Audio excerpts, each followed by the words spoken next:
Hello, loves, and blessed Yule to you. I hope you're having a wonderful day. Happy solstice. So I thought I'd just jump on here so we could celebrate a little bit together. I'm very busy, so I'm going to be short and sweet, but we're going to use the Yule Oracle here.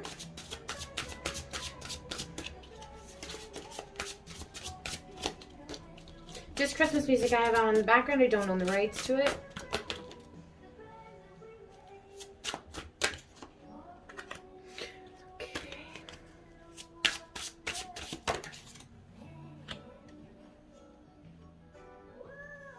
Okay, lovely. So we have Frost first. Okay, and I think we got this card the other day, if I'm not mistaken. I think that we did. Anyways, we will read it again. All right, let's see. Let's see here.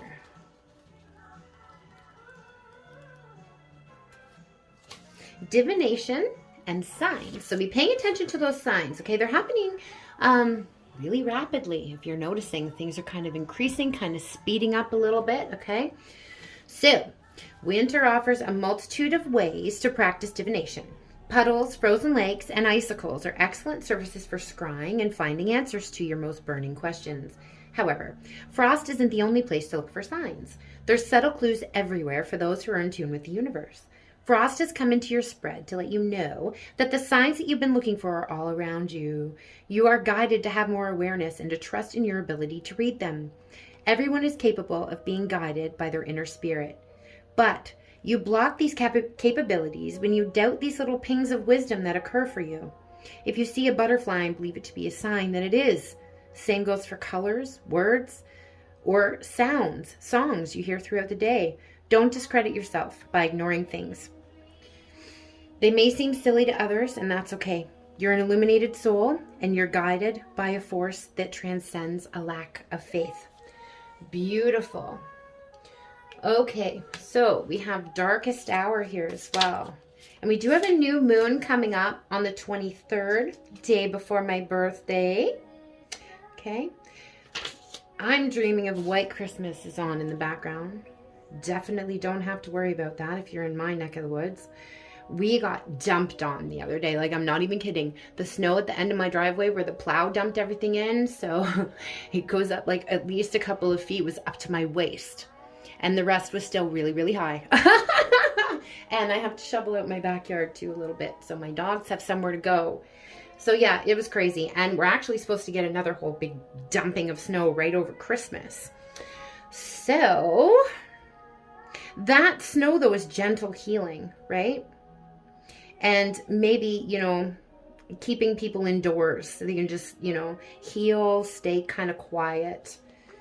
All right, so we have, this is on page 50. So 5 is the number of change. Longest night, abyss, and void. And it is the longest night today. This is the Yule card, I think. Wow. Okay. Light and darkness go hand in hand. Just as day turns to night, the soul must also go through periods of highs and lows. The low is called the dark night of the soul, a period where you feel lost, confused, or removed from your spirit. Everyone experiences a dark night of the soul at some point, and you're likely to experience many over a lifetime. It's common for your darkest night to appear during times of extreme stress and disruption. And while this process isn't pleasant, and you'll undoubtedly lose something, things will be for the better when you emerge from the journey. The darkest hour has appeared because you are being asked to examine what is absolutely necessary for your joy. Is it money? Is it love? Is it fame or respect? Imagine being free of it. The darkest hour reminds you that material things are not necessary for happiness. That happiness is something that is available to you with or without material success. You may feel as though you have to be where you are, but that isn't true. You're being guided to find true happiness within yourself. Don't be afraid to change, and don't be afraid to let go. Doing so means you can see the light, even when it feels hopeless. Self-focused happiness provides a guiding light when you're lost in the darkest hour. It will point the way home and help you recover. Okay, so with this here too, I'm getting that material message, right? And it is that time of year for material things, okay? So if you're feeling down, I kind of feel like, you know, like feeling like what you have to offer is not enough. Okay, but it is enough. Okay, like I hate when people come to me and say, oh, it isn't much.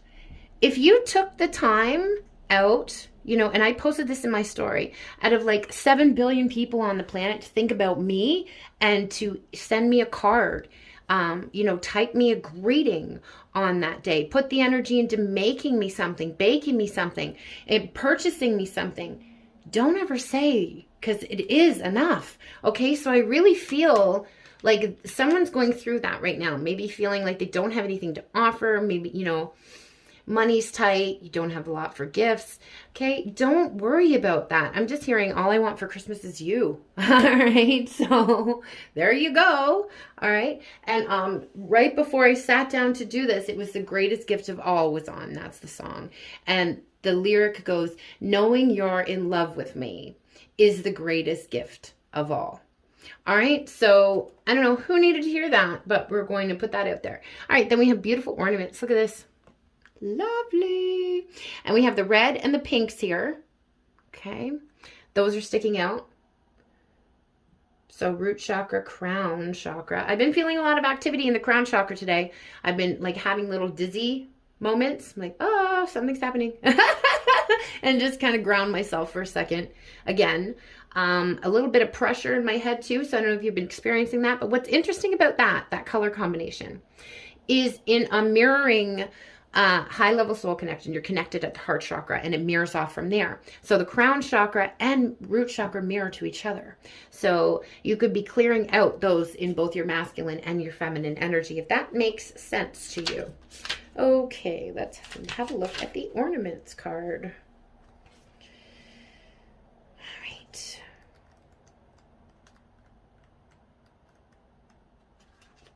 Reflection, memories, and intent. For some, ornaments are more than yearly decorations. They represent traditions, shared memories, and the hope of passing them along to future generations. These fragile little orbs and shapes may only come out once a year, but when they do, they provide small amounts of joy to remember, reflect on, and have hope for the future. Take a step back and review your Christmas tree of success. Ornaments guide you to think and reflect on your situation. Is this something you want to consider and put your effort into? Is this something you wish to see in your life next year or in the next 5 years, 10 years? Are you making choices that align with where you imagine yourself to be? Like ornaments, you have to move things this way until everything falls into place. If your situation feels like something you'd like to keep around for years to come, then keep doing what you're doing and trust the process. If not, it may be time to make some different choices. Okay, so those are the messages that we have from the beautiful Yule Oracle today.